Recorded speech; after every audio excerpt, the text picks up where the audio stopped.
صحیح بخاری مسلم میں حدیث ہے، نبی علیہ السلام ایک باغ میں بیٹھے تھے، ابو موسیٰ اشعری کہتے ہیں دروازے میں دستک ہوئی، آپ فرمایا جو کوئی بھی ہے اسے جنت کی بشارت دے دو۔ کہا دروازہ کھولا سیدنا ابوبکر، میں نے کہا رسول اللہ صلی اللہ علیہ وسلم نے جنت کی بشارت دی، تو انہوں نے کہا تکبیر بلند کی اور اللہ کا شکر ادا کیا، اللہ اکبر کبیرہ والحمدللہ کثیرہ۔ نبی علیہ السلام کنویں کی منیر پہ بیٹھے ہوئے تھے، آپ نے ابوبکر کو اپنے دائیں جانب بٹھا لیا ٹانگیں لٹکا کے،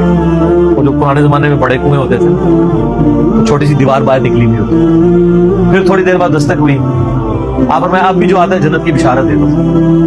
دروازہ کھولا سیدنا عمر، ان کو بشارت دی، انہوں نے بھی پھر اللہ کی حمد اور تکبیر بلند کی۔ پھر تیسری دفعہ دستک ہوئی، فرمایا اب جو کوئی ہے اسے جنت کی بشارت دو، لیکن ان مصیبتوں اور پریشانیوں کے ساتھ جو اسے آئیں گی۔ دروازہ کھولا تو سیدنا عثمان تھے، انہوں نے اللہ کی حمد بیان کی اور کہا میں اللہ کی پناہ میں آتا ہوں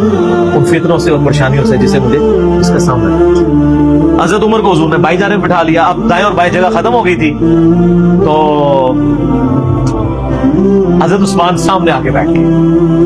راوی کہتے ہیں کہ میں نے اس سے یہ رزلٹ نکالا ہے کہ ابو بکر عمر رسول اللہ کے ساتھ دفن ہوں گے اور حضرت عثمان کی قبر رسول اللہ کے سامنے تھی۔ سر آج بھی میں حضرت عثمان غنی کی قبر مبارک پہ کئی دفعہ حاضر ہوں،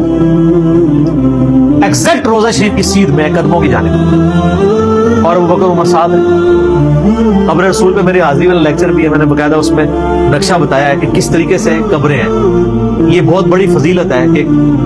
سیدنا ابوبکر عمر نبی علیہ السلام کے ساتھ دفن ہوئے اس جنت کے ٹکڑے میں، جو بخاری میں حدیث ہے میرے گھر سے میرے ممبر تک جنت کے ٹکڑوں میں سے ایک ٹکڑا ہے، اور امام بخاری نے باب باندھا ہے قبر رسول سے ممبر رسول جنت کا ٹکڑا ہے۔ اسی جنت کے ٹکڑے میں سیدنا ابوبکر عمر کی قبر ہے نبی علیہ السلام کے ساتھ، اور الٹیمیٹلی سیدنا عیسیٰ ابن مریم کی قبر بھی وہاں پہ بنے گی۔